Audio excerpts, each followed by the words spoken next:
The BBC Brains Trust answering any questions. Originated by Howard Thomas. The man with the hammer helping in this. Brains Trust has seen one, take one. 5 famous people meet not at Broadcasting House, but in a film studio to attempt answers to your questions. Here is the Brains Trust, introduced by the question master, Donald McCulloch. The original BBC Brains Trust first went into a huddle on the 1st of January 1941. The idea was to encourage men and women in the services to ask questions and to hear experts dealing with their questions. The popularity of the idea has been staggering, and as a result, a great many people have asked us to help them to start their own local Brains Trust. We hope that seeing the original on the screen will be a lesson to them and to you. Before we begin, may I just for a moment attach each of these eminent images to their irresistible voices. First, on my right, Miss Jenny Lee, daughter of a miner, graduate of Edinburgh University, a former member of Parliament, today a writer and journalist. She writes on British and American social problems and has naturally plenty of scope. After today, of course, she may be in Hollywood anytime. And then, second on the left here is Dr. Joad, famous philosopher, psychologist, author, journalist, expert on everything, from Plato to poltergeists.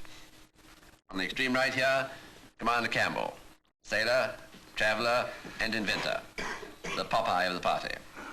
Then, the extreme left, Dr. Julian Huxley, famous biologist, fellow of the Royal Society, a grandson of the great Thomas Huxley. Huxley is a man who still maintains that science is a good thing. Finally, on my left here, Colonel the Right Honourable Walter Elliot, Privy Councillor, Fellow of the Royal Society, Fellow of the Royal College of Physicians, Doctor of Science, Bachelor of Medicine, Bachelor of Surgery. No wonder that he's been Financial Secretary of the Treasury, Minister of Agriculture, Minister of Health, and Secretary of State for Scotland. As far as I know, this is the first film ever made without script, without rehearsals. And in case it isn't obvious, I can assure you that the Brain Trust haven't any idea what questions I'm going to put to them, and I haven't any idea what they're going to say. Anyway, here is the Brain Trust, and here are the questions. Is it true that human beings change biologically every 7 years? Do we change every 7 years? Huxley? Well, as put that way, it's just a superstition. There's no particular virtue in 7 years. We're changing all the time. I mean, living substance, protoplasm, is, somebody once said, is like an eddy in a river. Materials come in from the outside in your food, and then it's built up, and then it's broken down again, so that what is preserved is a pattern of living substance into which and out of which living substance is continually going. And it certainly isn't true that this takes a definite time for all tissues, and at that time is 7 years. Most tissues may be much less. Some tissues might be longer, like part of your hair or your teeth. Well, the answer is no. In general terms, as applied to the human race. As applied to women, probably different altogether. Next question comes from Margaret. Margaret of Essex, a young lady who's just got her first vote. And she asks a nice simple question we ought to get through in a very few moments. What is the difference between the left and the right in politics? Dad? Well, I think the main difference, we've had some question rather like this before, is a difference in the belief in human nature. If you are on the left, you believe on the whole that human beings are improvable, possibly indefinitely improvable, and you've only got to pass the right acts of Parliament and make the right economic arrangements, and you in fact introduce something like the millennium.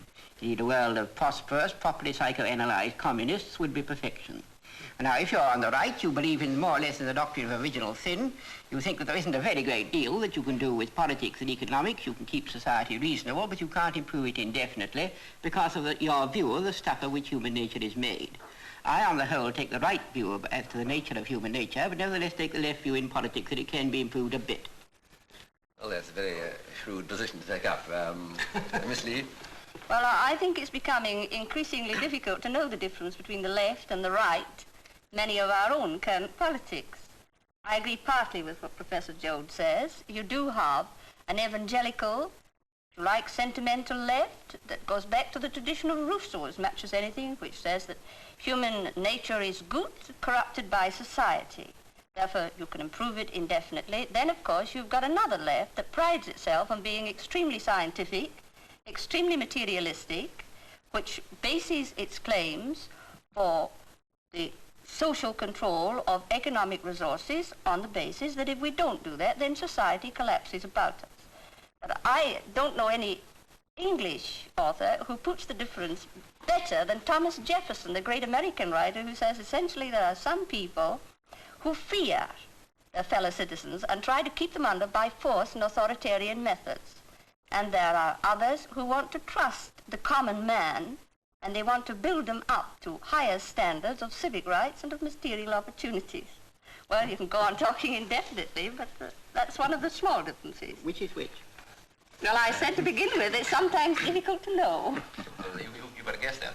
Elliot?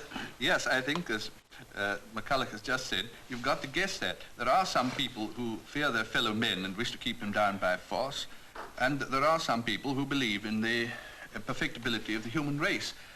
What we are afraid of just now, I think, is rather ourselves and our fellow men. We realize that the doctrine of original sin isn't a chimera of the theologian, but it is, in fact, one of the big wellsprings of human character, and that we begin to realize that you can't cast away all the conventions and restrictions, not so much because of what others would do to us as because of what we should do to ourselves. And I think the right does believe that you've got to have a fairly strong framework of society, and that the weakening of that framework is, on the whole, a great evil, and that changes to that framework should be made with as great care as one would make changes to the framework of a steel building which one was living in at the time. We are, after all, not living outside this, but inside this, and therefore the right, I think, desires to go slowly and change. The left believes that the margin of safety is almost infinite, and that a very great deal of change can be made, which we fear to undertake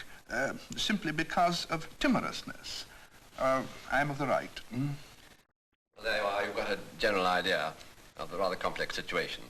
Probably the fundamental thing to remember is, if you're choosing between a left wing and a right wing, is to remember that no bird tries to fly without at least two wings. Next question comes from Mrs. Mitchell of York. Mrs. Mitchell wants to know if the Brain Trust can explain the popularity of astrology as practiced by the newspapers. Joe? Yes, I think it's very easy to understand on the ground of wish fulfillment. Humanity at the moment has a headache. We all have a headache. And I think astrology is the chief of the aspirins that have been invented for its cure. And it, in fact, cures your headache in two ways. First, by assuring you that the future will be better than the past. And secondly, by assuring you that your future is more or less determined for you by the nature of the heavenly constellations under which you were born. Therefore, you needn't trouble, and therefore you needn't worry. What better aspirin could be devised? Huxley? It's very interesting that you had a similar recrudescence of superstition in the last war, though it didn't take quite the same form. Astrology wasn't so much to the front. I think you always get it in times of war in modern communities. As Joad said, it's a sort of aspirin, and at the same time it takes away from this sense of personal responsibility by putting it on some other shoulders, quite impersonal shoulders to bear. I think that is a very important function, as it were, of superstitions in wartime. I personally think it's rather dangerous. I think it's liable to get one into a very unsatisfactory frame of mind. There, of course, isn't the first tribute paid by the Brains Trust to the science of astrology. And in general terms, it appears to be the advice of the Brains Trust that if you do want to dabble with the stars, it's safer to stick to blonde. Now, the next